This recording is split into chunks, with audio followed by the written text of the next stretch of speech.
عرفتوه على كل خبرين. اسمه محمد صلاح.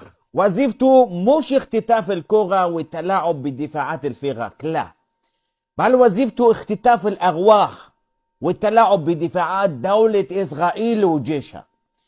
محمد صلاح صار هو الهداف التاريخي لشعب مصر بعد ما سجل هاتريك في صفوف جيشنا وضرب رقم قياسي جديد.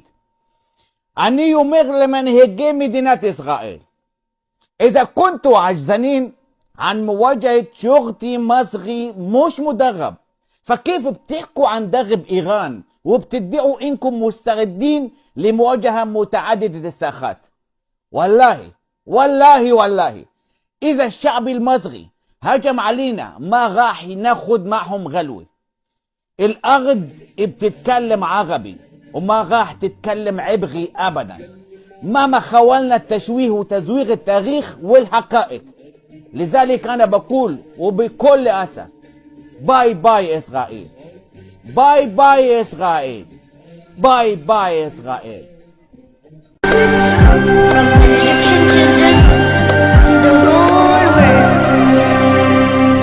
علمونا في مدرستنا ازاي نحبها، نخاف عليها طول